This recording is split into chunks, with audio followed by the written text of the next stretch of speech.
Right, well, it makes no sense. You good? All right, we're going to get started.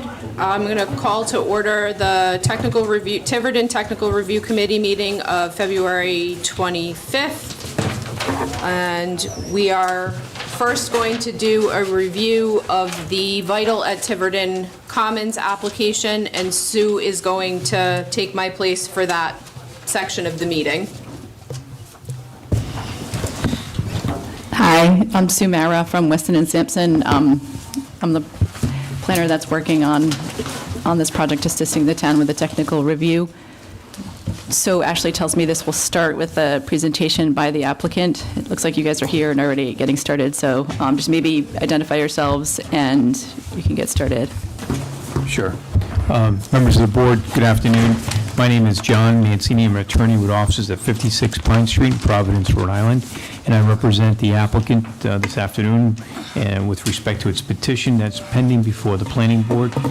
We have submitted a comprehensive permit for this property, denoted as Assessor's Plat 110, lots 102, and Assessor's Plat 301, lot 220, located on Sousa Road and Main Road in town.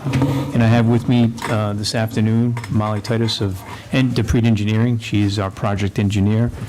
She has gone through and prepared the plans and prepared to answer any questions that you have. We also have with us Jay Glover, who's our architect. He's the architect on the project. He's also prepared elevations and designs comporting with the site plan. We're before the planning board at master plan, so we have presented a conceptual plan. The process, as you know, is we will ultimately go and seek our state approvals, both from DOT and Department of Environmental Management, DEM. Prior to that, we will make our presentation for planning and also most likely submit our preliminary plan. We are here as a comprehensive permit pursuant to Rhode Island General Laws 4553. We have provided the density counts with respect to the number of units that are proposed on this property, which is 256 units. We've also incorporated the town's conservation ordinance and have complied with open space, making a substantial difference from what was originally presented. So with that, unless there's any questions, I'd like to have Molly kind of go through the site plan and then address any concerns, comments that you may have. We also have Robert Ferry, but he is by Zoom, so he's in our computer. And he's also available to address any questions, concerns about water. We know that has also been a significant issue, as we heard from the planning board at our pre-application. So with that, I'll turn it over to Molly. Good afternoon, Molly Titus, Dupree Engineering. As John had mentioned, we are the civil engineers for this project. We are at the master plan level of review. The site plan before you kind of shows a conceptual layout for a sewer connection in Sousa. There's a water connection shown down to Main Road. Location not final, as shown on this plan. I know there's a lot of concern about the crossing through the property down to Main, so there's a good chance that is relocated into Sousa, the shoulder or the main part of the roadway. We're here to seek feedback today. You know, we've done some preliminary work on required fire flow and building types. We've done sewer calculations, and we've sized a stormwater management basin down at the western edge of the site at the low point. We'd be seeking permits from DEM for infiltration, and we'd be maintaining, you know, water quality requirements, so it'd be no off-site stormwater discharge. And like I said, really seeking feedback because we're at the master plan level at this time. I don't know, Jay, if you want to add anything about the buildings. I know we submitted an amended package which included building elevations and some details. If there's anything that wants to be reviewed there. That's up to you. I think that the planning board did have a question about the elevation. So I mean, you know, maybe it makes sense to take a couple seconds to talk about that. Sure. Yeah, just to give an overview of the buildings, there's 10 residential buildings creating 2 courtyards, so there's 5 buildings in each courtyard. 4 of those buildings in each courtyard are 3-story and 1 is 4-story. And we do have updated elevations. I don't know if you guys have them as well. But it's gable roofs, shingles and clapboards. So kind of the vernacular you see in New England. Balconies, porches. And we have other buildings on site as well. There's a common clubhouse, 1 story, as well as a daycare commercial building that's also 1 story. And then you see several kind of garage storages around the perimeter of the parking, as well as a couple of pavilions in each courtyard, or 1 pavilion in each courtyard. And we also have, at the highest point on site, we do have a lookout that is accessible from the community with a playground included with it. All right, thank you. And so I'm told the way that this normally goes is we'll go around to the different department heads and get feedback from them. Is Nate a department head technically? Do we want to start with him? Nathan's the town engineer, Okay. so we can start there. Okay. Yeah, as the applicant mentioned, it's primarily conceptual now as far as the plans. There wasn't any engineering involved with the stormwater utilities that we would typically review. It's going to be done in the future. So we just had a few comments. We provided a memo. I'm sure you guys received it. Yep, and I just said, once we get the more detailed engineering submission, we'll review that. We provided a hydrant flow test memorandum. We have no objection to the methodology of that, but it will need to be confirmed once the building designs and whatnot are further along. And then we reviewed a phase 1 environmental site assessment, and we just cited the conclusions there, and those conclusions should be addressed in the plans once the engineering plans are done.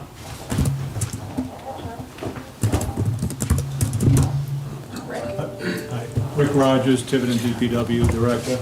A couple of quick questions. Are they going to be private or public roads? Private. Private. What, if any, town services are expected? What, if any, town services would be expected in the So development, development's going to be a private development. The roadways are going to be maintained privately, as will the trash removal. So as of now, we don't see any services being required of the town to this development. I don't see anything at this point. Thank you. And as I should have mentioned, that I'm really looking from the DPW perspective. I'm sure there's going to be fire, rescue, that kind of services. Oh, yeah, but I'm talking about, I'm I'm talking about snow plowing, essentially trash pickup. So there'll be no DPW services required. Yeah, thank you. Yeah.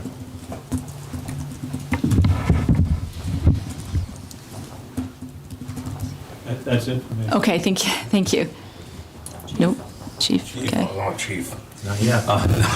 So I'm Dan Murphy, I'm the fire marshal for the town. okay. Just a couple quick questions. Sir, you said there's 8 3-story and 1 9-story, 1 4-story? There's 2 All right. 4-story. Okay, Yep, and 8, okay. Yep. All right, so my concerns, of course, are gonna be water and fire suppression. I did look at your letter about flows, and it says that you estimate you need 750 gallons per minute, according to your paperwork. NFPA 1 says you need 1,000 at each hydrant. I have, so it's NFPA 1 2018 edition, 18.4.5.3. Requires you to go no less than 1,000. You get a little bit of leeway because I'm guessing these are gonna be sprinkled because of the number of units in each unit. So you need 1,000 gallons per minute out of each hydrant. I'm going to, just like I required on all the other developments, you're gonna have to do a model for me so that we can look at everything, and we can go from there on whether you need to put pumps in or whether you don't have to put pumps in. And if they're gonna be private hydrants, I'm gonna require you to have a maintenance agreement with a water department or a private entity, so that if the hydrants do go down, that we are able to contact somebody to get the hydrants flowed, because they have to have annual flows and maintenance. Can I ask a question just for the note-taking purposes? When you said model required, Yep, so they have to do a model, a hydraulic model. that's, I was Yep, looking for the yep, word hydraulic. yep, hydraulic model, yep, computer, just like the other development on the north side had to do. And then once all the systems in, we will do an actual flow test. And again, to make sure that, or you're gonna do an actual flow test, not me, and make sure that it's up to the requirements in the NFPA standards. Other than the rest of it, we just deal with the construction when we get there. Thank you. Hi, John Frank, I'm the zoning enforcement officer in the town. New, just was thrown into this a few minutes ago, so I'm trying to just catch up quick. My only quick questions were, I have it zoned as R40, and I was trying to find on the sheet the calculations on what you had for number of units, 268 units, and parking requirements. I didn't.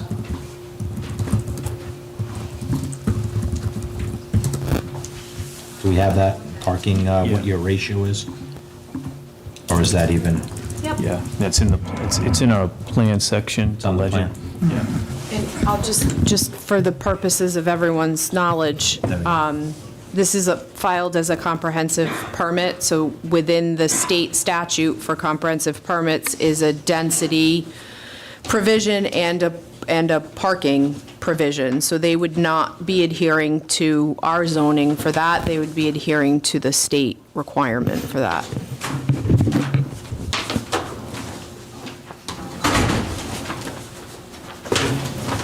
Thank you.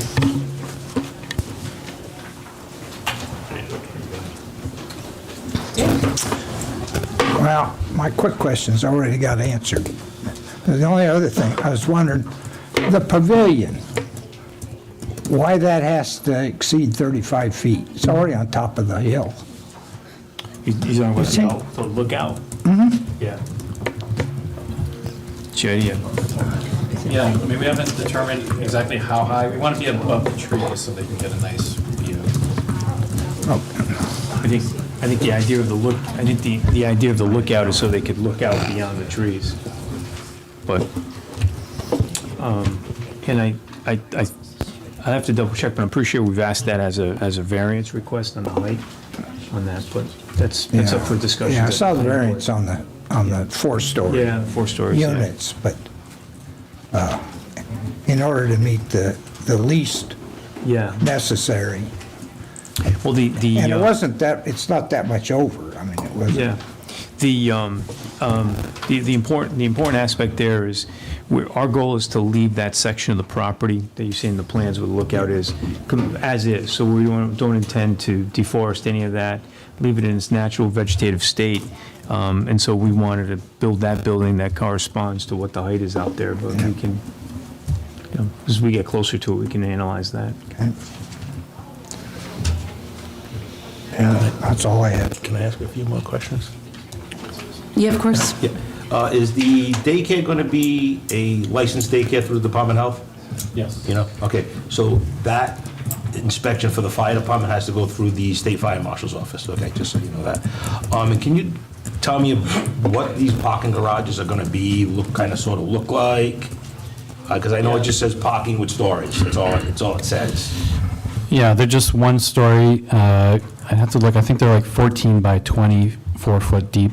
So it's just something that someone can rent and store their car in or store storage. So it's going to be, is it just like a carport, or is it like a full garage? A full garage with a garage door. Okay. Yeah. And no living space above it? It's No. just- Okay. No. All right, thank you. You mentioned something quickly about public access to a playground in the back area there. Yeah, but I just curiosity of, that will need to be reviewed through, I don't know if it's, no? No, it's private property, and it won't be, it's not a recreational area that's under the recreation, the town Town's recreation recreation. commission. They may have to have inspections of the playground, but and the town may want that or require it, but it would fall under DPW. Yeah, we don't have a problem with making that as a condition. I mean, that's going to be an amenity that will be the responsibility of the homeowners association. So this is going to, there'll be a management company in place. I mean, these are not condos, they're going to be apartments, but there'll be a management company. And so that management company will be responsible for maintenance of all the amenities, including the pavilion with any other amenities associated with that, the lookout and the playground. Thank you. Gated community? Gated community.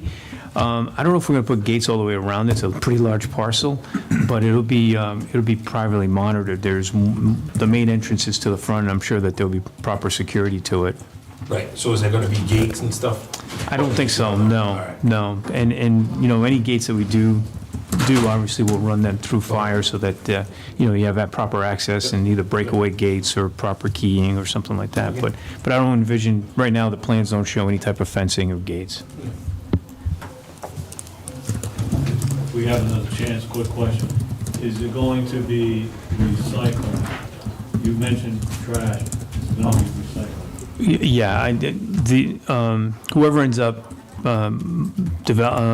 managing this or doing it, there are a few other Vitals that are currently running, and we do all of that kind of dissemination and proper segregation of trash, so they'll be recycling. Thank you. Yeah, As a private service. as a private service, yeah. Will those be incorporated into the garage units, or are you gonna add those to the plans in the next phase? That's a good question for Jay. We haven't worked it out. They'll be added to the next Okay. phase of drawings. I had one more quick question. I don't know, just as a matter of information, the dog spa needs to be limited to no more than 3 wash stations. And that's part of the concern for water throughout the town, Okay. especially if they're owner-operated, where they just leave the water running while they're Yeah. working on their dogs. Can I ask a question related to that? The intent of that dog spa, is that something that's like a come serve yourself kind of thing for people who live there? Is this a business that's operated, like anybody can call and make an appointment? What's the intent of how that works? I believe, and I would have to ask the owner, but the intent, I believe, is for the people that live there, that it's an amenity for them, for their dogs.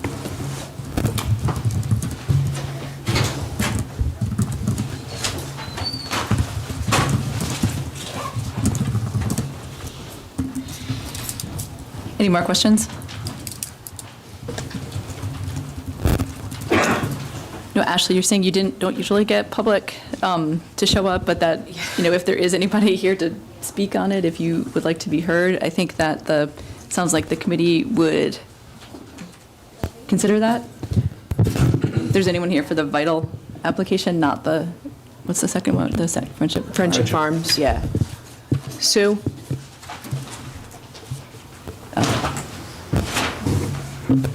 Thought you were talking to me. Sue Anderson, I'm in a butter in the National Register District. Yeah, okay. So I guess this overlook is going to be poking out on the trees, and that's what I'm going to see from my house. I actually have a question for you, because I thought we had a 35-foot limit, and they have 4 stories. Our ladder truck doesn't reach that height, correct? You're asking me about limit of height? Yeah. I don't have a requirement of height, it's not. But I'm not that's the for zoning fire. official. I have a 109-foot ladder truck. So if it's only 35 feet long or tall, we're going to be able to reach it. Oh, I thought, But the height requirement is not a fire department, it's a zoning thing. oh, I thought it was Yeah. I thought it was a fire. Absolutely not. I have a 109-foot ladder truck. I think someone at the meeting did bring that up and had that concern. Yeah, no. Right. One of the Yeah, abutters. No. right. But it wasn't the fire department that you heard that from, so. Yeah. No, I just assumed it was because of the ladder No. truck, because that's the high it can reach. Nope. We have, the town of Tiverton bought us a ladder truck probably 2 years ago, and it's a 109-foot straight-up reach.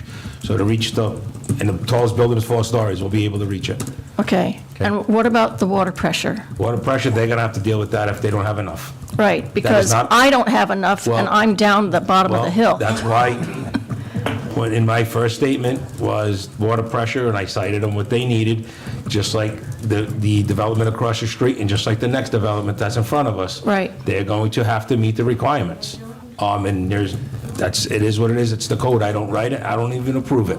Right. But I'm following what the state of Rhode Island adopted as their code, and I will use it across for every development. Okay, thank you. Yep.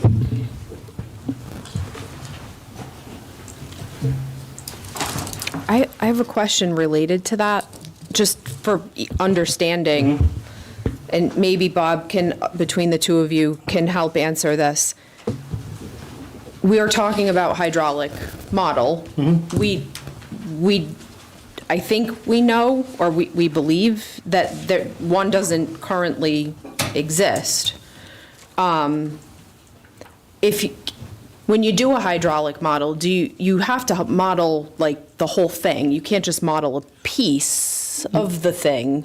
Well, they will model their development. They're gonna take, and correct me if I'm wrong, is it you, right?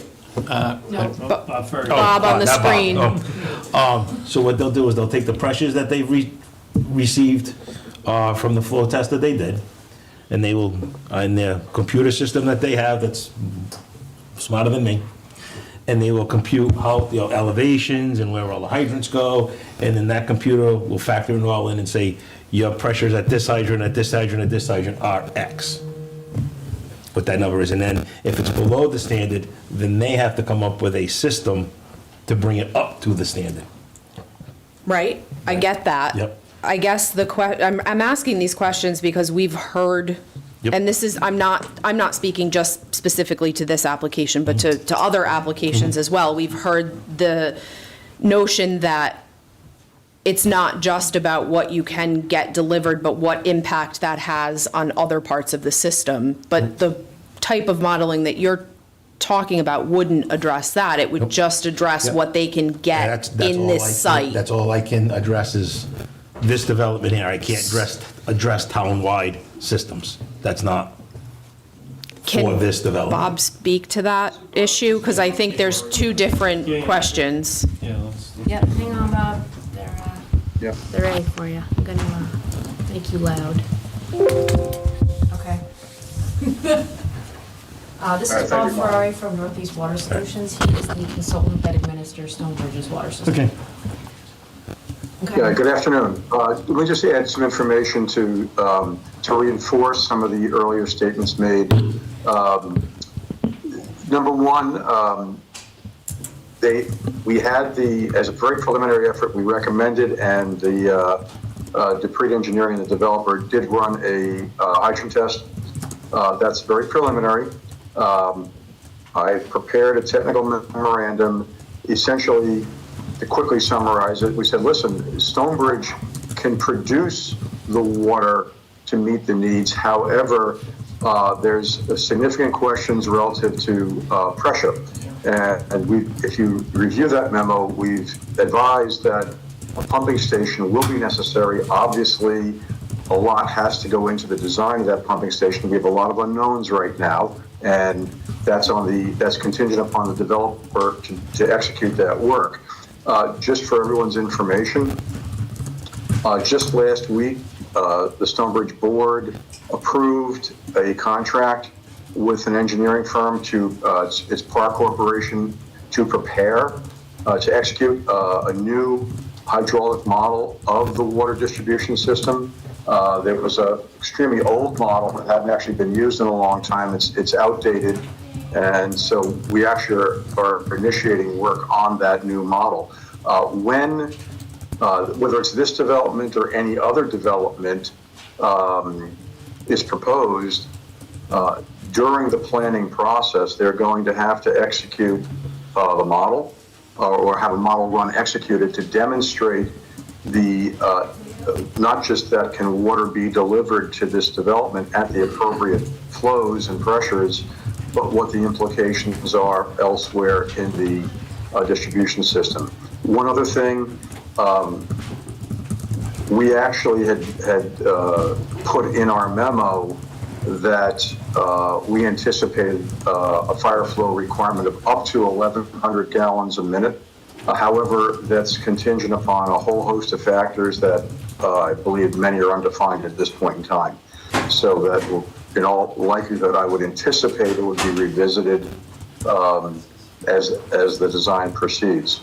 So I just want to lay out some of that base information for folks so you understand our perspective as the water supply and distribution system. Can I ask a quick question? Bob, I don't mean to serving this interrupt. facility. You said Sorry? 100 and, say, how many gallons per minute was it that you had said? 1,100. 1,100, okay. We said Thank you. a worst case or a maximum fire flow of up to 1,100 gallons a minute is what we had projected. Again, that's got to be, you've got to look at not just the building height, the materials of construction, separation. I mean, obviously representatives of the fire department can get much more detail on that. There's a whole host of factors that come into play. Also, the building sprinkler, that has an effect on your fire flow, etc.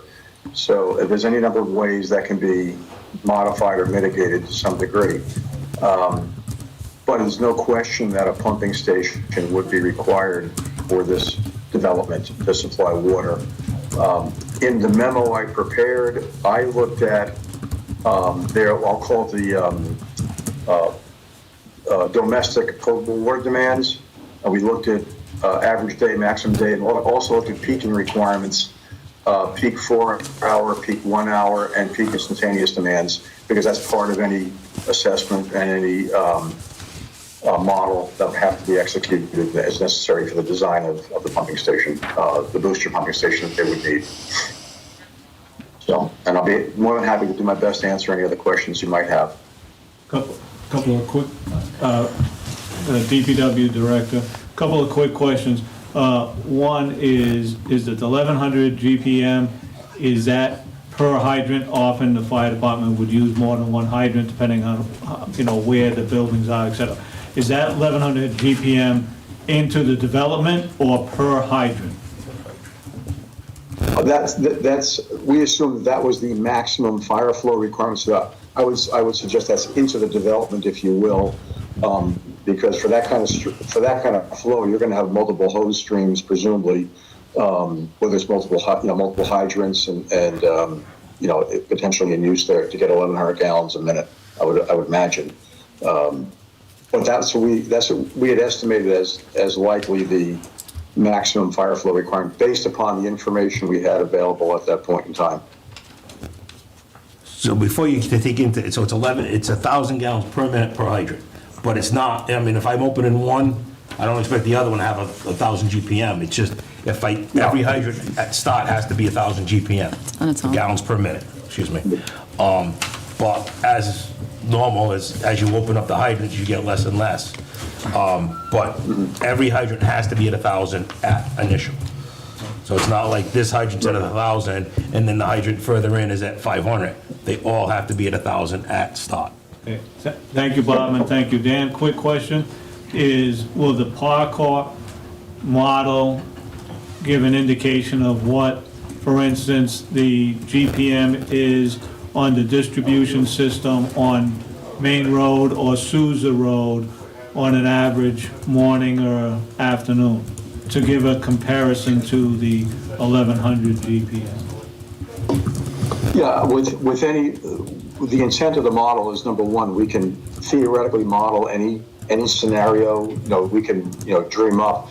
But yeah, you're starting from a baseline of what is our quote unquote normal conditions, And then you overlay onto that what's now the impact on, say, an average or maximum day with this new development, and then beyond that, you model what happens with a fire flow condition and how does that affect, other areas of the distribution system, because you can anticipate there's going to be some kind of impact, and we have to assess what that is, and that can take you all the way back to the standpipe tanks, quite frankly, which are further to the east, south and east of the of this proposed location. Thank you. What is the schedule for that study, and is it like information that's going to be integrated into the model that the developer will have to do? We've already authorized the engineering firm to initiate work, and we want them to work as quickly as possible, and I would anticipate we'll have that model available, I'm not going to suggest in a month, but within a couple of months. I think it will be reasonably compatible with, the next level of, say, planning board submittal. They're at master plan right now, so they've got to go preliminary and final, and we would anticipate that system-wide model will be available to provide the information for the subsequent planning and design stages of the project.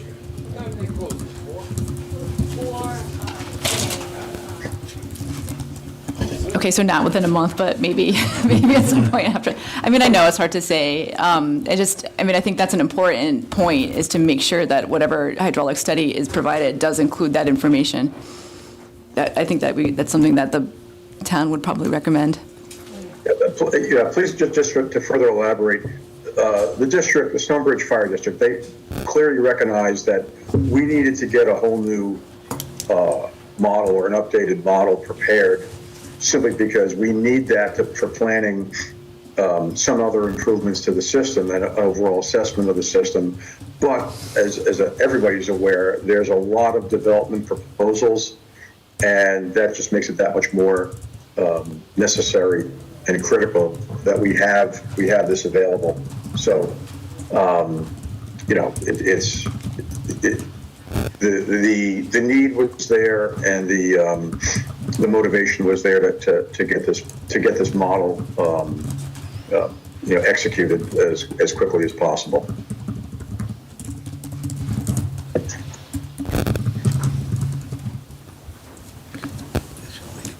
I'm sorry. That's okay, I can wait. Finish your typing. I'm done. That's Sorry. okay. Sandra Van Hoff, 254 Fairwood Drive. You say 256 units. What size, are we talking, 2-bedroom, 3-bedroom? There's a mix of 3-bedroom, 2-bedroom, 1-bedroom, studio. So it's a mix. Yeah. The least amount are 3 bedrooms. There's mostly 2 bedrooms, and then some 1-bedroom studios and some 3 bedrooms. The information is in the application too, right? That breakdown, I don't have it in front of me right now, but I can read it. yeah. That's okay, I just, 48 one-bedroom, 160 two-bedroom, 48 three-bedroom. Does that sound correct? okay. All the things that are on the property are private except for the lookout and the playground, which will be open to the public. Is that, That's still private. That's fine. I think so, yeah. no? Yeah, no, I think at this point that is still private. That's part of the amenities for the development. Oh, so the playground is not open to the public? I thought that's what was said. No, I'm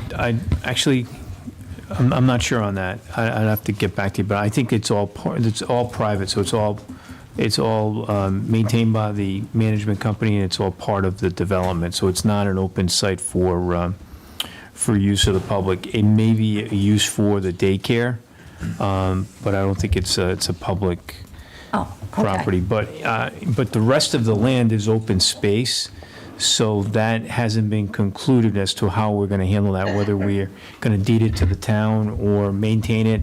So if we do end up deeding it to the town for, or as part of, if we deed it to a land trust or we deed it to the town, that may change the, how we handle that, that playground overlook. That may end up becoming something that the town can utilize. If we just do a conservation easement, or if we just do a non-development easement, we'll maintain the right to that. So that's a detail we haven't worked out yet. Okay. Thanks.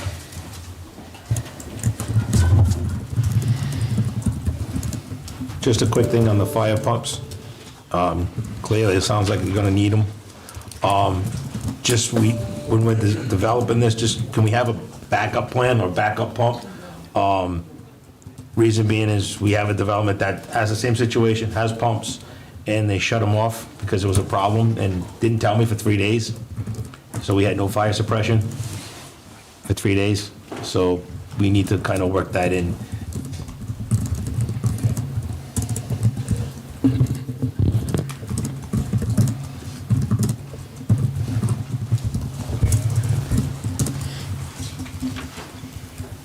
Any other questions from the public? Any other questions from the committee? Then I am going to cede the chairmanship back to Ashley for the next application. Thank you. Thank you. Thank you. Thank you. for coming, Attorney Mancini Thank you. and team.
Okay,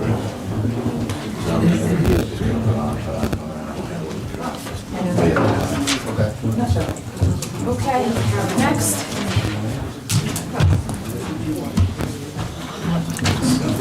Good? All right, we'll continue with the next application.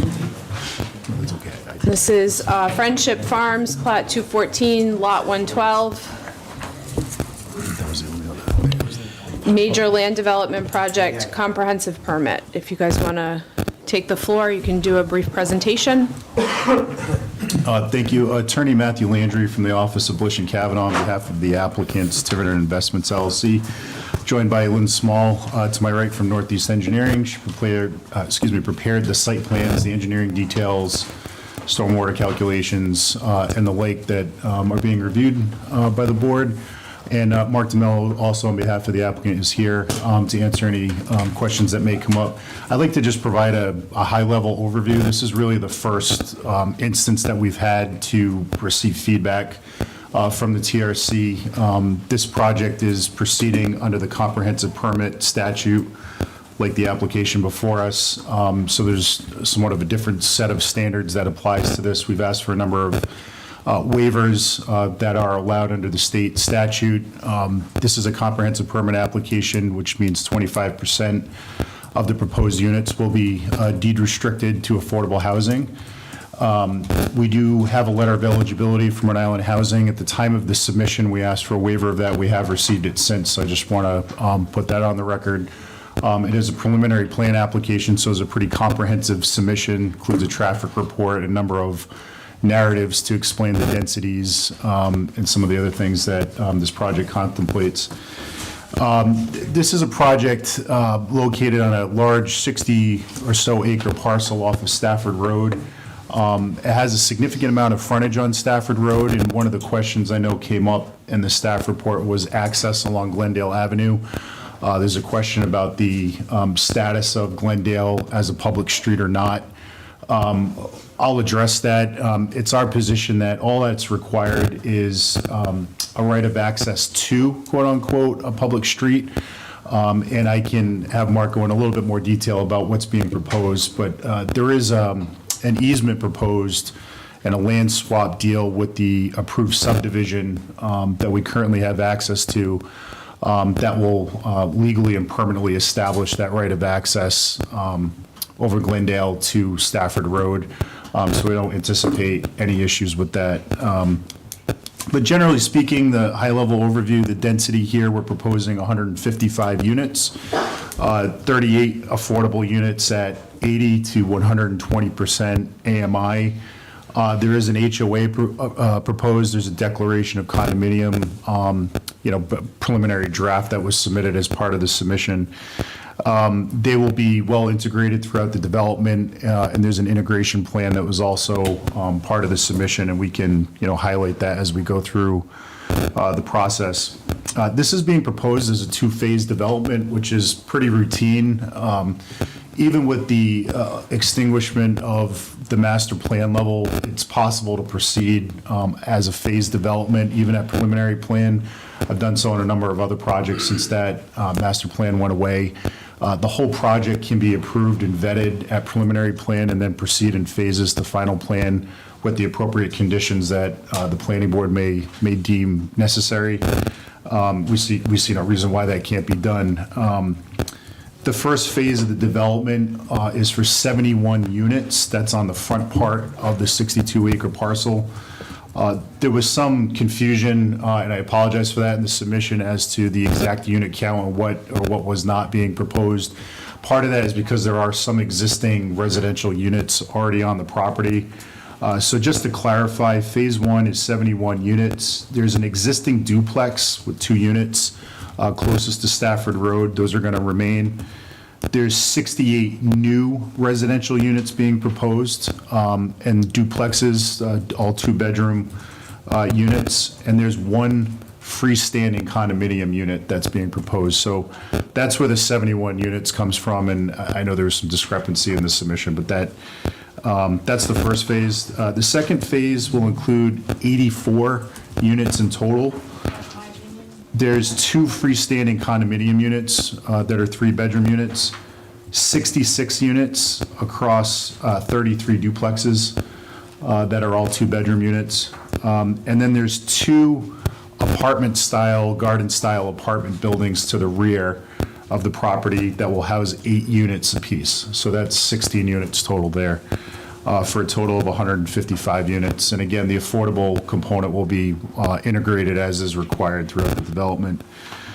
In terms of the density calculations and yield plan, we can clarify that going forward. I know there was some question about how the developable land area was calculated. Under the state comprehensive permit legislation, there's minimum density bonuses that are allowed depending on whether utilities or some utilities are provided. That's what we're subject to here, and that's between 3 to 5 units per acre. So we evaluated this based on those minimum density bonuses. That's not a cap, those are minimums that are allowed under the act. This property was also zoned R60 prior to the conservation zoning that went into effect. It's our position that because those amendments have not been approved by the state, there's no state-approved plan with those amendments, the R60 zoning and the prior existing comp plan that's in effect for this project. So under the Comp Permit Act, there needs to be an approval based on a state-approved plan, and those amendments have not yet been approved by the state through that process. So I only say that for clarification. We'd like to continue working in collaboration with staff and Ms. Sweet, as the prior applicant that you heard today has done, to see what we can do to conform to that conservation development and those standards. We want this to be an open dialogue and work with the town. I think that'll be helpful. But that's the basis for that position. And the 2 density calculations that we've submitted are based on the R60 and the 3-acre zoning. We tried to analyze both to show what the max yield would be. I mean, that's really only 12 to 14 units. And I think the max under the state density bonuses was around 115 units or so. So we're at 155, and we can continue to work with the town on that density, the max density. But that's some context behind what the yield plan was that we presented. We can clarify the buildable land calculations. The density calculations that we did submit were based on removing the wetlands and things of that nature, but we can again clarify that in more detail as the staff report had requested. The project will include individual OWTS systems and a larger shared system for the 2 apartment-style buildings. The project meets all RIDEM wetland setbacks and applicable regulations. There was a question about water. I know water is a hot topic in town. We're working with an independent hydrologist to determine the water capacity. Our initial request to the North Tiverton Fire District did not indicate an issue with capacity. It actually went to one of their recent board meetings to get some insight and feedback as to what the capacity issues are, and they did speak briefly about this project and how we're in the queue. So we'll continue to vet that and evaluate that. We don't anticipate any issues, but obviously we need to address that in the same amount of detail as the previous application had discussed. So we'll continue to do that and work with the town and share our hydrology with staff. The project may evolve based on how that calculus comes back. The need for independent wells or a shared public well may be necessary, and the setbacks from the wells in that radius may also impact the development. So we're aware of that. We're evaluating that, and we'll share those findings with staff as we move through the project. But I just wanted to be open about that and understand that we're addressing those issues, and we'll share those calculations. In terms of the road access, again, Mark may be able to provide some more context on this, but there is a deeded right of access to Glendale Avenue as of now over that subdivision. What we're proposing is a land swap, giving about 4,000 square feet of that land to the existing residential development there. It's actually Mark's brother. In exchange for that permanent easement, but there is already a deeded easement. I just want to make it clear that that's already on record. We already have access But this will clarify who owns the land and provide the necessary access for the development.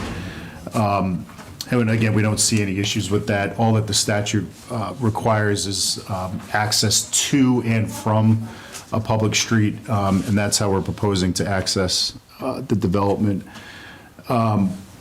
That's my high-level overview. I could ask Lynn to go into more detail over the plans, septic design, stormwater runoff, water calculations, anything that the TRC might have, or have Mark address any of the other questions or concerns that may come up with respect to the public road access. But Lynn, do you have anything to add or comment on, or if anyone has any questions, it may be helpful to solicit some feedback from the board.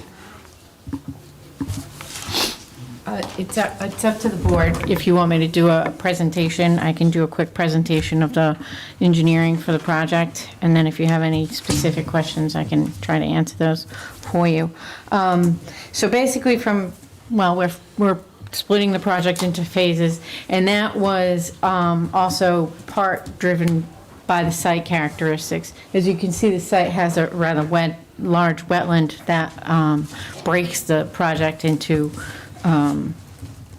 in half, basically. That lends itself to a phased development. And that was early on in the project, we talked to DEM Wetlands Program, and they had actually recommended that that's how we go through the permitting through their office, because as you probably are aware, you can do a certain permit for a project that is surrounded by wetlands or in the proximity of wetlands, but once you put a roadway or access driveway through that wetland, it changes into a more involved project.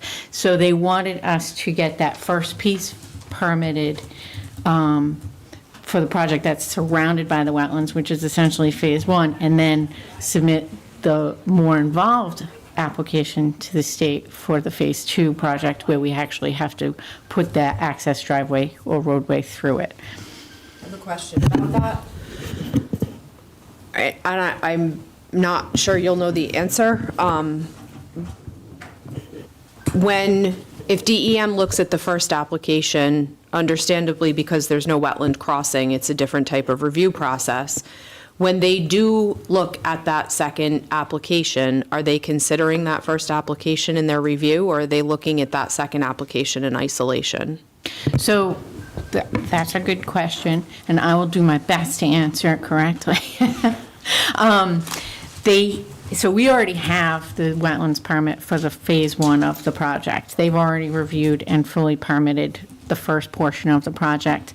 When they are looking at the phase 2 of the project, it is somewhat dependent on phase 1 that we have to have a portion of that roadway constructed in order to gain access to phase 2, but you don't have to have 100% of phase 1 to build on phase 2. So I guess it's a little bit of both. They're looking at the application. Phase 1 is 100% independent of phase 2. Phase 2 is somewhat dependent on phase 1, and that is why they asked to do phase 1 first. Does that answer your question? It does, Okay. and I think for clarifying, you're just talking about the wetlands piece of it, correct? That is just the wetlands and RIPD's permits through the DEM, yes. Are you doing the septic, the OWTS permits in 2 phases as well? Because I have the question is more about the OWTS than it is about the wetlands. So if they review the OWTS on the phase 1, when they look at OWTS on phase 2, are they looking at what they just approved on phase 1, or is that being looked at completely independently? So the septic program is going to handle it a little bit differently. Wetlands permit, you can basically pull your building permit and stop building, assuming the town's on board and everything, okay? In the septic program, when you have a project like this where you have multiple septic systems throughout a development, they do what's called a subdivision suitability permit, which is basically an overall permit for the entire development that shows what you're proposing for septic systems, and you have to have test holes across the site. You have to size out those septics, but you're not doing every single elevation. You can't actually build that septic system from that permit. What happens is you get that subdivision suitability approval. It says the DEM septic program is good for you to do a septic in this spot for this many bedrooms, but you're subject to an individual septic design before you can actually build it. And that will be required by the building official when we go to request an actual building permit for each building. Some of those will have a shared septic, so you'll have one septic that works for multiple buildings, and other ones will have, you know, an individual one where you'll have one septic for each duplex. Did I answer you? I know it's very complicated, and I apologize. You're welcome. So the drainage system for the development meets the state codes. We have pre-treatment system where we're removing the sediments that you collect from the roadways and everything, and then it goes through water quality treatment, which is mostly sand filter systems, and then it goes into detention areas, which will reduce your peak runoff from your proposed conditions so that you're not exceeding those from your existing conditions. Part of the package that was submitted to the town includes a full drainage analysis and watershed maps. So these watershed maps basically cut the site into pieces where you can see where those areas will drain and how we've provided the stormwater for those areas that drain to those different points. And then we have design points where you can measure existing compared to proposed. The state has reviewed that and has agreed. We are subject to a local review as well from an engineering standpoint, and I expect we'll get comments at some point from engineering if they has any questions on those. But that's kind of like a broad overview of how that drainage system has worked. It's a three-phase system. The roadways are 22 feet wide. We do anticipate that they remain private. Yes. And we do have municipal water and electric shown throughout the project.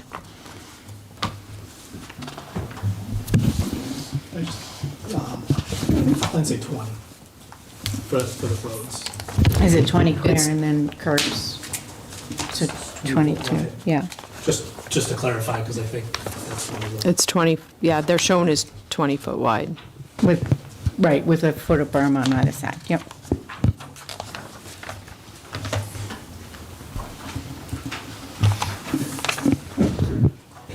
Did you guys have anything else you wanted to present to us before we kind of go around the table? No, I don't think so. Obviously, we're kind of at the infancy stage here, and we'd love to hear feedback and comments and, work with the board on, any areas that need to be addressed. So I welcome any feedback you have. All right, I'm going to start with Nathan. So we put together, Weston and Sampson put together a memo. We reviewed the plans and stormwater and the traffic study. The first note I have on the memo, which if you haven't received yet, we'll get you a copy, is just that we haven't got any of the permits, the state and local permits that you have to do. I'm assuming you're in the process of that. So there's obviously a lot of resource areas on the property nearby, high groundwater, things like that, things to look into when you're doing the permits. But it sounds like you're getting through that process. Regarding the stormwater plan, we compared the stormwater calculations, the stormwater management plan with the site plans. We have a list of technical items that we'd like to be reviewed. We have some things to be clarified, a couple, elevation differences compared to the plans, compared to the HydroCAD calculations, items like that. Once you get the memo to address, so we went through the 11 minimum standards. The main one, minimum standard 1, the LID methods. There was no narrative provided as part of that. Sometimes we like to see, the board likes to see a narrative explaining the process and how you met the 10 LID standards. So we recommend that the engineer provide that documentation. And then our technical items, things that we noticed between the plans and the calculations affect minimum standard 3, 4, and 5. And provided that those technical comments are addressed, those standards would be met. And then the actual comments are a little mundane because it's a lot of elevations and things like that, but we have a couple of pages of just things to check and Okay. things like that. So, things like the routing in phase 1 compared to phase 2, there's a couple of routing differences that we couldn't clarify, things like that. And then general comments, one of the sand filters, SF8 on the plans, it's not shown on the plans, but it's not found in the model. So that was one of the things we noticed. There was some elevations and drainage information on C23 that were cut off, so we weren't able to review those elevations. The invert of a couple of the inverts of some of the pipes were missing. And then, this isn't really stormwater related, but on the checklist, item 14 was checked off. It says, which is the class 1 survey is needed stamped by a professional land surveyor, and I didn't see that on the plans. And then item 40 was the independent peer review hydraulic model, but it sounds like that's in the process, but that was checked off as not required, not requested, but it sounds like we're in the process of that. The water main is shown on the plans, but it doesn't look like all the hydrants are shown quite yet. So all the hydrant locations need to be shown for fire and utility confirmations. And then you notice there's no hydrants at the dead ends. So if you're gonna put any at the dead ends, just make sure, like for snow, they're kind of off to the side so they get plowed in. And then regarding traffic, it wasn't stamped. We recommend that it be stamped, the study be stamped. Table 6 of the traffic study is missing one of the site distance requirements. It was just kind of blank in the table, so if that could be added and updated. And then a couple of minor comments. The introduction didn't mention Glendale Road, it only mentioned Stafford. We just felt like since it's, the main entrance is on Glendale, it should just kind of just an intro explaining Glendale Road. There's three references to a division road, but we weren't sure if that was maybe just a typo. We just couldn't find the division road on the plans. And then truck turning templates for since it's a 20-foot road for actual the driving part is 20 feet. Truck turning templates for trash and fire would be good so we can see maneuverability. Sheet C21, the parking spaces should just have dimensions so we can just make sure that they meet local requirements and mark which ones are ADA. And then the apartment building didn't show a shared trash receptacle, so I didn't know if the plan was to have trash or if everyone can have individual trash. We took it to be individual trash, because everybody got to buy their bags anyway, so it's not going to put any extra pressure on, DPW. Yeah. And that maneuverability template should have, the trash truck and fire truck different dimensions, obviously. So, but like I said, I think if you haven't got the memo, we can definitely give you we'll get you a copy. They got it. So we Yeah, I did, do have it. okay, just wanted to make sure, because I know we sent it. Yep. I think I have it. I have it. This is it.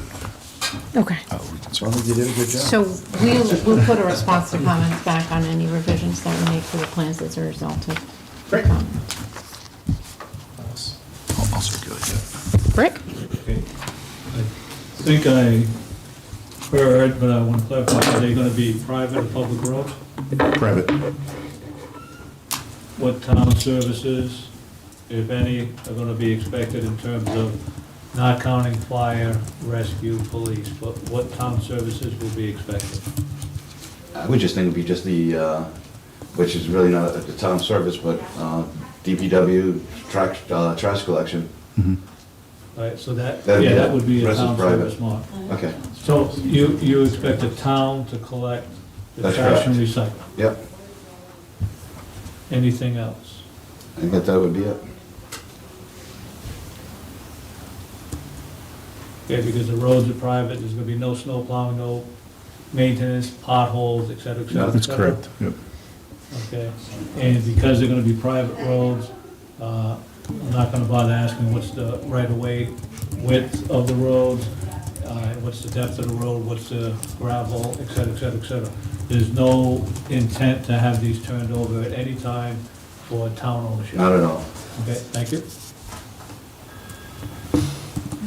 With that said, we do meet standard roadway, the vertical profile for construction. We don't want them falling apart either. Right. It would be an issue, Lynn, if we were Yes. going to take ownership, not just the vertical, but the right-of-way dimension too. Right. Since they're gonna be private. Okay. Yep. Next. John wants to go first. Okay. Two quick questions. You mentioned something about your capacity with the wetlands calculation that was done was 115, and you're at 155 on number of units. Can you go in depth a little more on that? Yeah, so the total proposed is 155 units. I think as part of the yield plan under R60 and conservation zoning, there was a grid that we put in one of our narratives, and I think staff's report highlighted it. The max density, I think, was 14 units, and then we reduced it to 12. That was the max yield.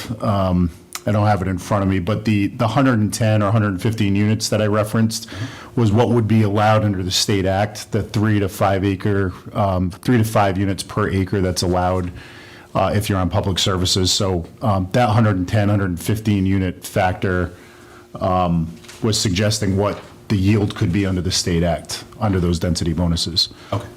And then secondly, mentioned briefly about the turnaround calculations, but looking at the plan, every road is a dead end, so I think,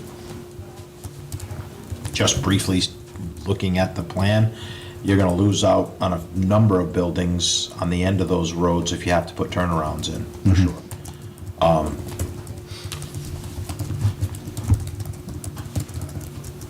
Just in brief review of the plan.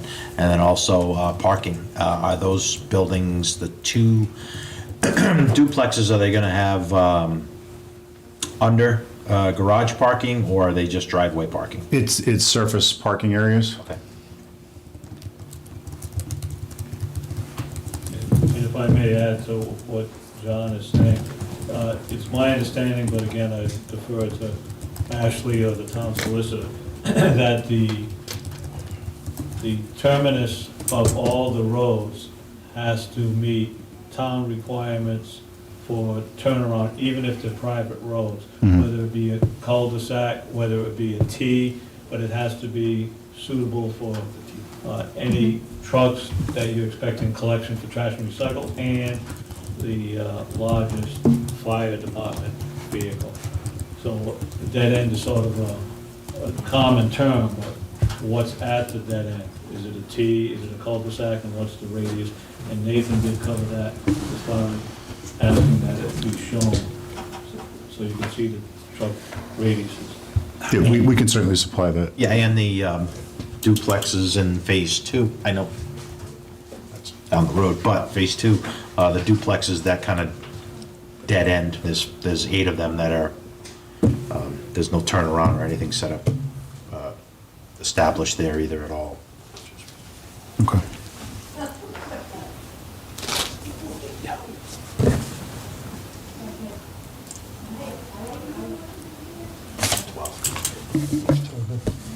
Would you like me to come back to you? No, Ready? He just wanted to go first. Oh. Yeah. Yeah. You're so Yeah, I don't want to kill his thunder. All right. Harassing them. So we'll stay on the turnarounds, just real quick. Any street that's longer than, according to the NFPA code, which is the National Fire Protection Association, any street that's longer than 150 feet is required some type of a turnaround. And again, I know they said cul-de-sacs, T turnarounds, Y turnarounds. Can you just repeat that? I'm sorry. Yeah, any street or access longer than 150 feet is required some type of a turnaround. Whether it be a cul-de-sac, whether it be Y, T, Parking spots are not considered turnarounds. Like somebody's parking garage, no, because somebody's car's gonna be there. So our largest truck, and it's probably going to be the largest of everybody, is my ladder truck. And I will get you the turnarounds, I'll give you my card, and I'll get you that information. So any street, any access that's longer than 150 feet, we can work on the proper turnarounds again. I don't choose them, you choose them. It's just gonna be a requirement of signs, fire lanes, don't park, so that people don't think it's a parking spot, okay? So in regards to water, because that's another big topic, this gentleman here said wells, you said municipal water. The intent is municipal water, but we have an independent hydrologist evaluating the potential for wells or probably if that's necessary. All right, so if you go wells, or you get rid of municipal water? Well, if we can't get the capacity for municipal water, it would be private. Yeah. We're intending to be municipal, but we would, if it can't be supplied, then we would go to private. So we're evaluating both. Because then what are we gonna do in regards to hydrants? If you go well, what is the situation that's gonna curtail now with hydrants and water supply and fire protection? Especially when you have 2 8-unit buildings in phase 2. So on other residential projects that I've worked on that did not have municipal water available, we provided storage tanks. Yep. And that we filled the first, and then the fire department usually wants to take over, but that's something that can be Yeah, we're not discussed. taking ownership of it, Okay. because we don't even have, because I'll tell you right now, because we don't have the money to pay for us. Right. And we're not gonna be maintaining, but the question is now, how many cisterns we're gonna put in, how big are they gonna be, where they're gonna go, that's gonna be a bigger issue. And we'll have to work with Right. you on Yep. where those are and how big they are, Right. et cetera. Okay. Also, and I know people are talking about streets, again, the NFPA, which I love, because streets are 20 feet wide, minimum, and then 13-foot clearance, vertical.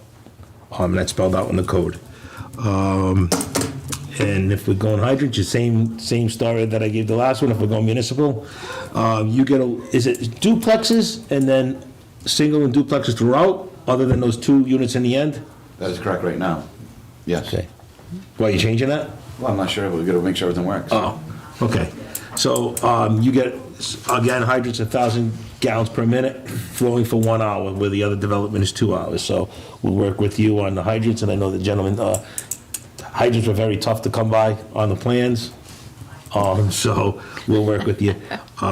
So just look at the National Fire Protection Association's code, and if it gives you locations for hydrants. You get a little bit more of a span because it's single-family duplexes, but the backside, where you get into the 8 units, you fall under a more restrictive code, okay?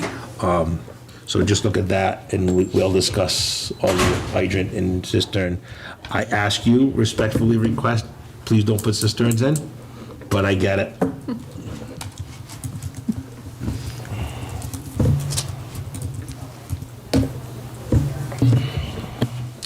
I have a question for you.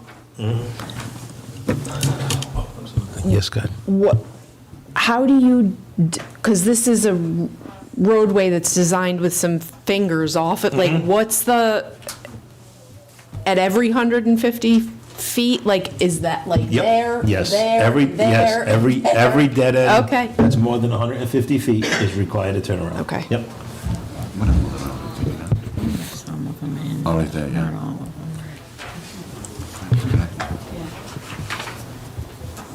Drainage. Quick question, and because I like more than one access, and I'm going to throw something out that you probably already thought about. Can we get an access off of, is it Fairwood Drive? Is that, because it kind of looks like there's a, There's no access. all right, because it kind of looks like there's a road there, but not a road there. I think it's the depiction, when you look at the aerial, I think Yeah. it's a Right. depiction of somebody's driveway okay. area that Okay. they've, I think it's along there now, but unless we do a title search, try to find out if there No, is an just- option. Yeah, there was no easement put in Okay. place that we It's could just in the find. plan, it kind of shows that there was Yeah. a street there or something. Would have been That's why I'm nice. just asking, We wouldn't yeah. have had to Okay. cross the wetland. Yep. Right. Because I like to try to get, 2 access, but I get it. Yeah.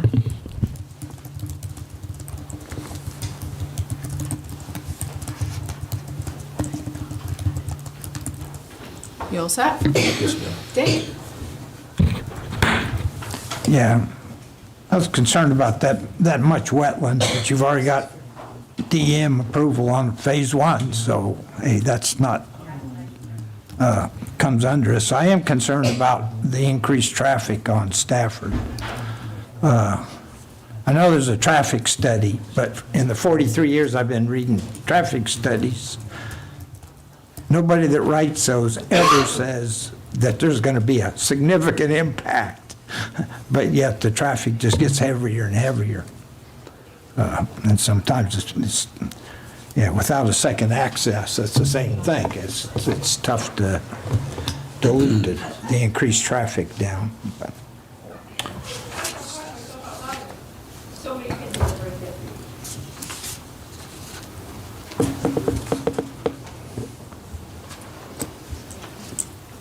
All set? outside. Anyone else have anything in addition to what we've already gone through? All right, so I will open this to the public, and I just want to remind you all, we're looking at the technical side of this. The entire development is looked at by the planning board, and this group does not make a decision. We make a recommendation to the planning board. So just please keep that in mind when you address your concerns. Go ahead. Sandra Van Hoff, 254 Fairwood Drive. I don't remember what the lawyer's name was, but a couple of clarifications. I think I heard something about removing or moving wetlands? No? No, certainly not. Okay. I think that was when you said you were removing it from developable land area. Oh, I'm sorry, yeah, so, Ms. Small just clarified, so I talked about removing wetlands or from the calculations. The town and the state requires a calculation based on developable land area, and that requires you to exclude wetlands from the total acreage. Oh, okay. So it reduces, it's sort of it inflates the number if you include wetlands that you could never build on. So the regulations require you to remove the wetlands from the calculation, so the yield. Okay, so So you're not, that's all I meant. so you're not filling in the wetlands Not at to, all. okay, Not at all. all right. I think you also talked about, you're figuring out the bonus density here is based on R60 instead of the R120, because the town did not get the zoning changed, approved up at the state? Is that? So, yeah, it gets a little bit technical here. So, because we're under the state comprehensive permit legislation, there's a different set of standards, Right. and we can request waivers and relief from the town regulations to that extent. When this application was certified complete, and it still is the case, the recent changes to the recent amendments that the town passed for conservation zoning haven't been approved yet by the state, and all amendments to the comp plan need to be approved by the state office of statewide planning. The regulations require approval or denial of comp permit applications based on a state-approved plan. And it's our position that because the new amendments have not been approved by the state, the old regulations are still in place. But it doesn't really matter because the density bonuses that are allowed under the act are 3 to 5 units per acre, and that's what we're proceeding under. But we've agreed to work with the town and the planning department to address the concerns over conservation development and the standards that have been passed to see if we can do something to better conform, like the other applicant before us has done. Okay, and I'm not sure who it was, but there was some talk just now about, I think Fire wanted to know if there could be more than one access in and out. And somebody said something about, I think it was you, Mr. DeMello, title search? A lot of times, Yeah, if I could take a stab at it. So we need some type of deeded access or right-of-way access, which we have to Glendale Street. There was a question over whether or not we could use Fairview Drive, where that cul-de-sac is. It looks like there's a connection on the map, but it's private property that we have no right to, so we wouldn't be able to do that. I think what Mark was referring to is, we could review the title records to see if that is an option. I'm not aware that it is. That's a I separate don't. subdivision, but the reference to that second Right, access the was... people down there own the land. That's correct, yeah, it's Correct. private land, and we have no right to tie into it, but it would have been nice if that was No, it wouldn't. contemplated years ago. If you don't mind, for a Yep. minute, Sandy. Could you clarify Fairview Drive is what you said? Yes, I think, is that what's on the plan? Fairwood. Yeah, oh, I say Fairview Drive, is it Fairwood? Fairview is up at the top. Oh, I beg your pardon. See, I'm not familiar, Sandy, with Fairview, Fairway and Fairwood. Fairway But and I'm not- Fairwood.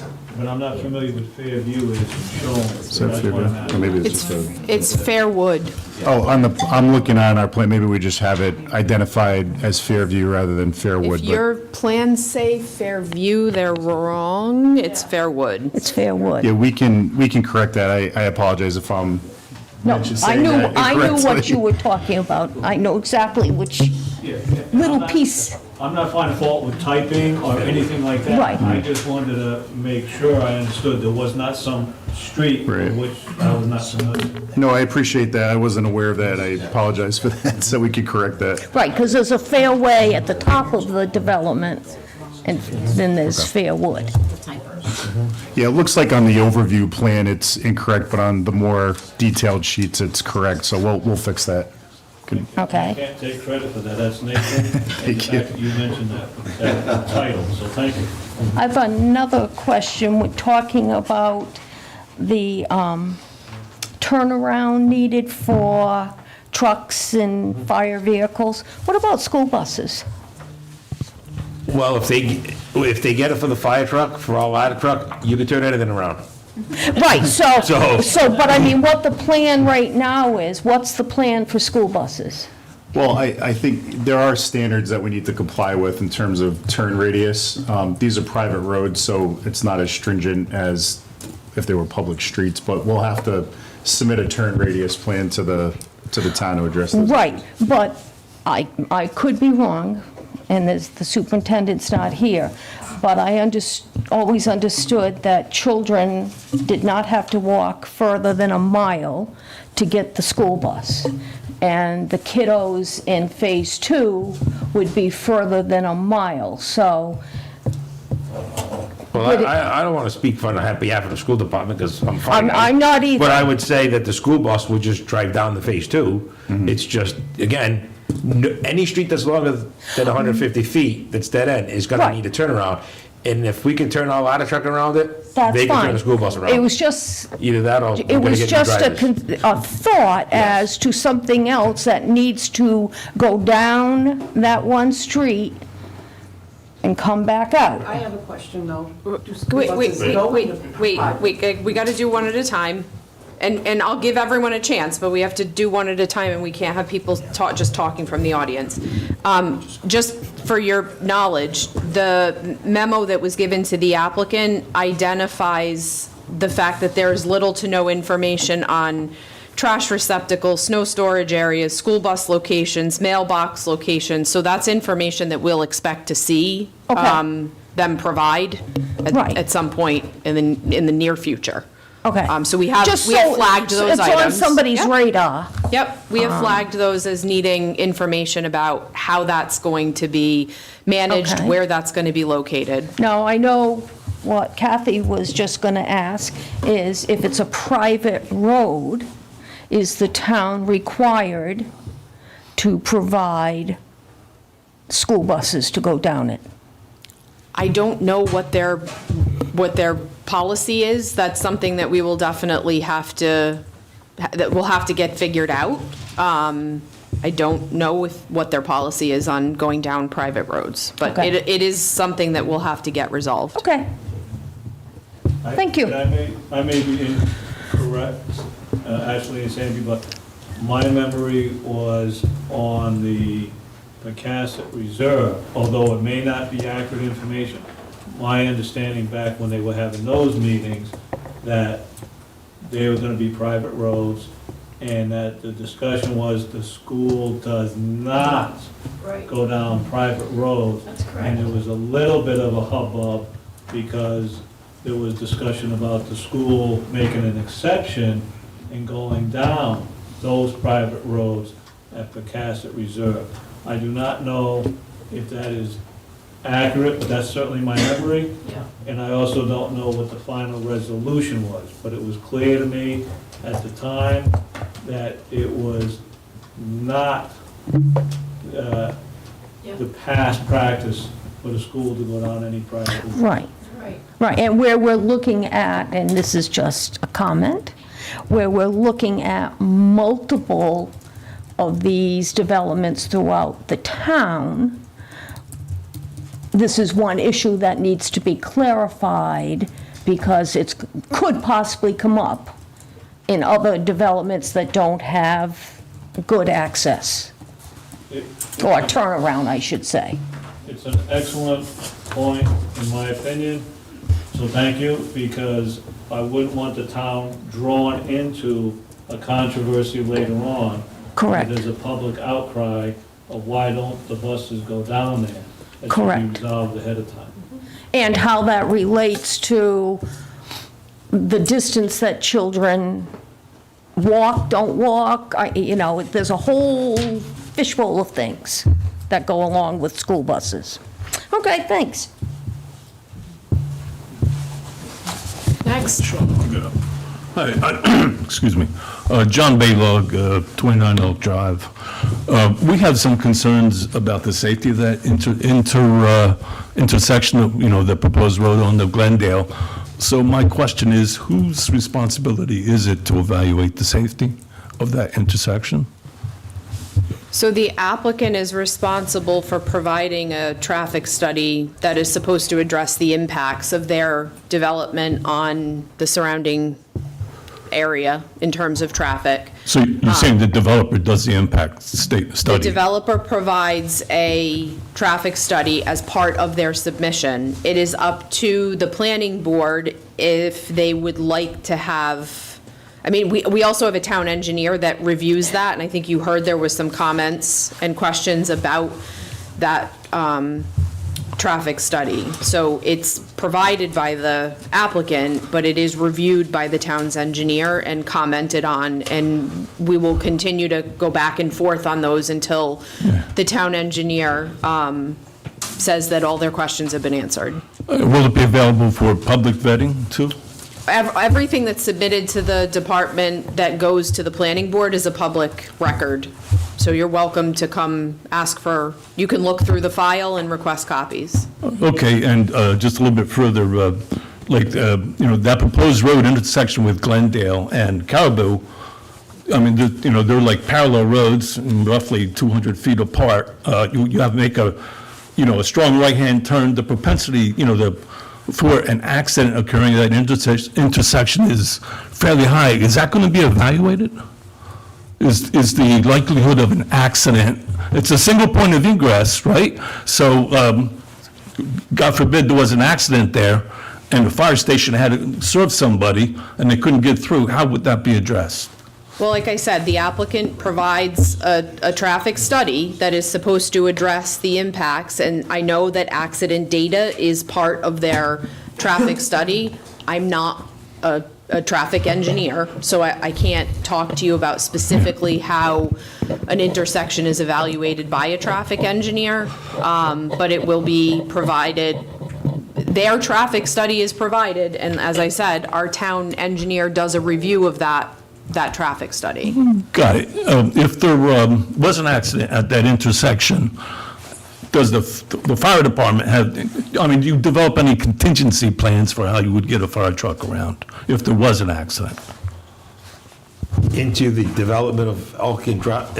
Either one, because it's a single choke point. Well, unfortunately, we have a lot of single choke points in this town.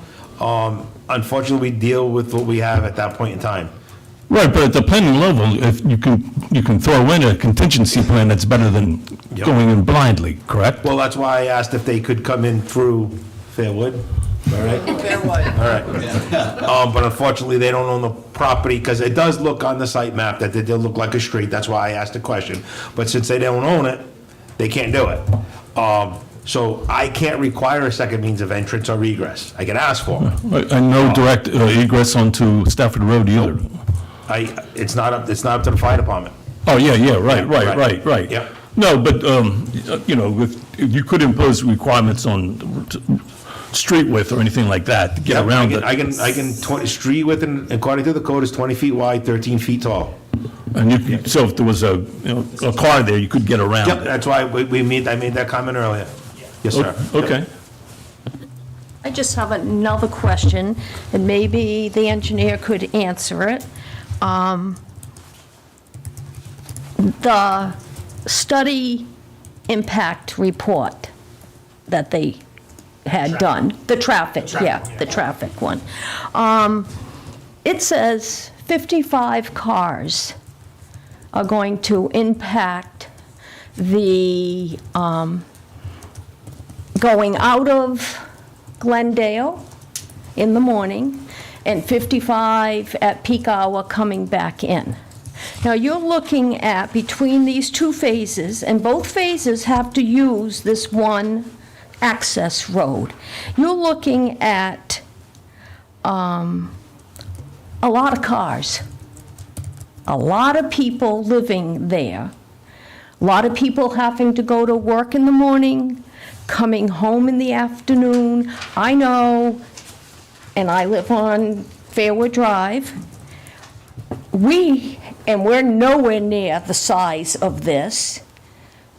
We have quite a few cars going to work, coming home. And at times, it is tough to get out onto Stafford Road. Stafford Road is a busy road besides Main Road. It connects, Little Compton, people coming down from there, they want to get onto 24, they go down Crandall, down Stafford. So at those peak hours, it's difficult, and 55 cars is nowhere near the number of cars. It's got to be more than that. When you look at how many units there are, and you put, even if you just put 2 adults in a unit, you're looking at over 300 adults. And in today's world, most people each have a car. Most people are going off and coming home from work. So you're talking 300 people with 300 cars, not 55. So when you're looking at the impact of the amount of traffic onto Stafford, it would appear that it would be much more than what this traffic impact study predicted. In our, so we had a traffic engineer specifically that only does these, review this, and he looked at the proposed conditions, so I can get back to him. And see if Just, I have any concerns I'm with just that. thinking, and I'm not an engineer, I'm just a retired teacher, common person, who is looking at the numbers going, how can it only be 55 cars? So I just want to clarify for everyone that the way that those traffic studies get written is based on national standards. So they look at the type of development that you're developing and what the average daily trips are at peak hours, and that's what's applied to the development to show I just want you to understand where the numbers come My from. thing is, like I just said, I'm just a common person using common sense. If you have even that many adults living in that development, there's gotta be more than 55 cars. I don't know what they plugged into their computer program, but my little brain figuring it out on paper and pencil. Understood. Just so you're aware, like I said. Right, but I'm there's just a set of- trying to well, point hang on. out. Let me finish. There's a set of standards that they work under. And you're not the first person to suggest that those standards might not be entirely realistic. That's not, been doing this a long time, and you're not the first person. I'm sure. But it's a set national standard by, whatever the traffic, whatever association, sorry for getting the name wrong to all the traffic engineers. But that's the universe we have to work within. They're going to be responding to it based on a review of whether or not they pulled the correct standards. There's often a disconnect between the science behind a traffic study and people's perception of traffic and what they see on a daily basis. So we expect that there's going to be conversation about that. This is not the first time we've had those types of discussions, and we will have to work through them at the planning board level. One of the comments on this traffic impact study, they called Stafford Road, I believe the term was minor or minimal road. Well, if you live in the town, like I said, everybody coming from Little Compton, down that area, South Tiverton, they're either going up Main Road and getting on the highway, or they're coming up Crandall and Stafford. So not only is this new Friendship Farms going to add traffic, you got to take into account all those people.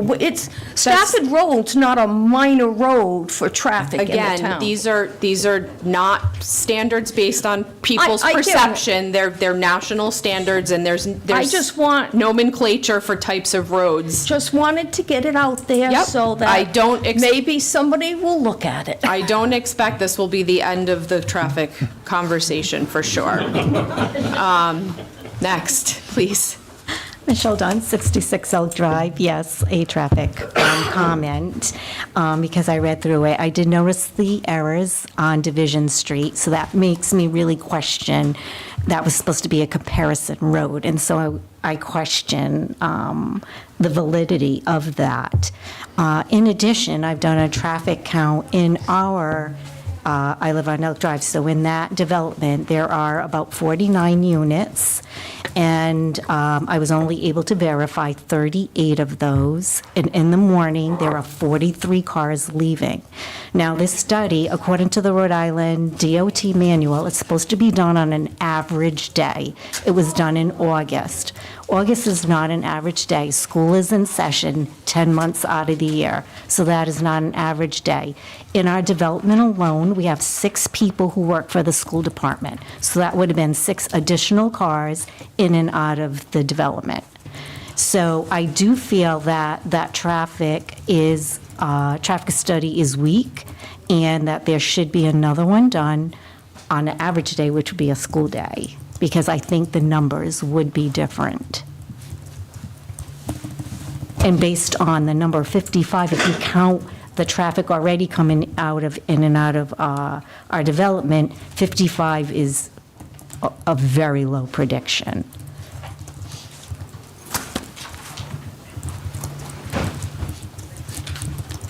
Susan Baylor, 29 Elk Drive. I have just one question. On this property, is there another way out for Stafford Road? Like where his two duplexes are? Why can't they put a road down that way? Because there's a massive wetland in the way. Could they build a bridge over the wetlands?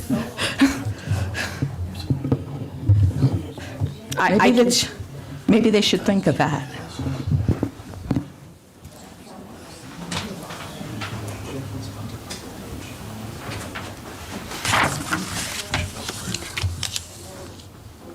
Go ahead. Hi, Susan Anderson, Main Road.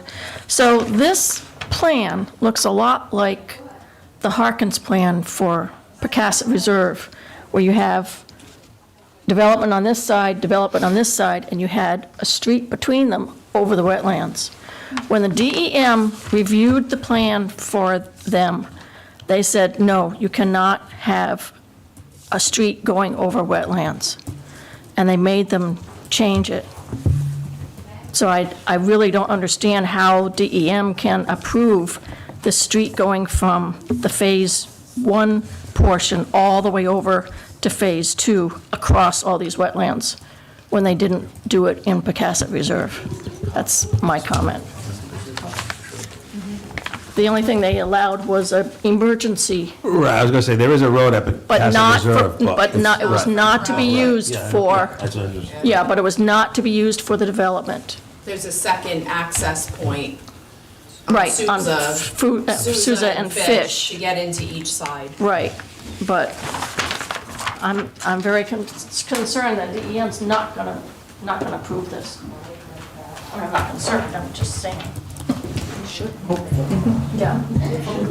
History, what they did with the other. I just want to clarify one other thing for the easement. I looked on the Tiverton standards and the state standards for low and affordable housing, and talking about access, and it was on your website, that all proposed land developments and all subdivision lots have adequate and permanent physical access to a public street. Physical access by means of an easement across adjoining property or a lot frontage on a public street without physical access from required street frontage shall not be considered in compliance with this. Is that applicable? I don't know where you're reading from, so I'd have to pull it up for context, if you want to tell me what you're reading from. But it has, there have been questions raised about access. Okay. So But if you can give me the citation that you're reading from, I can put it in context and better understand how it may apply. Okay, yes. You don't have to give it to me right now. Okay. I can look into it. Yes. But there have been questions raised about access. Because this was updated on the town records in 2023, so it's very recent.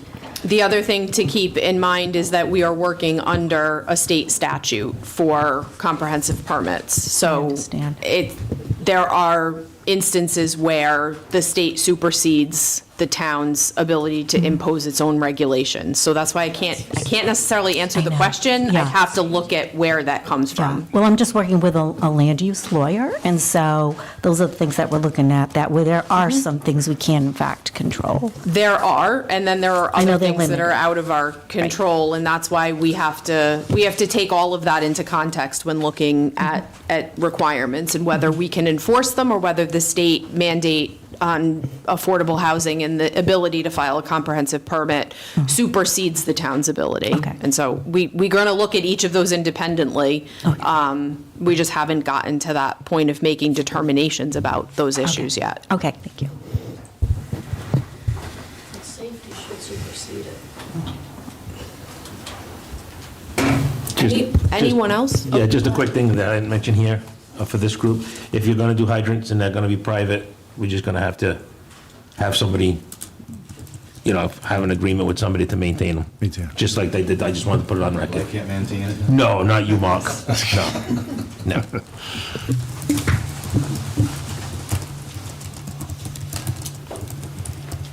All right. Do you guys have anything else? No, so I think when we were at the initial meeting, it got continued to April 1st. And we may have already discussed this, but we'd like to set something up with staff and planning to talk about the conservation development, go through that process. And I don't know if we could do it now or soon to set something up to do that. And if we need to continue that April 1st meeting or whatever it is, if there's a discussion and requires some revisions to these things, I think it would be helpful to come back to the TRC to look at those changes. But I welcome that meeting, and I think it would be helpful to everybody to have an open dialogue with that. Before you leave, why don't we coordinate schedules and we'll set up an initial meeting to start that conversation. That's great. Thank you. Will that be a public meeting?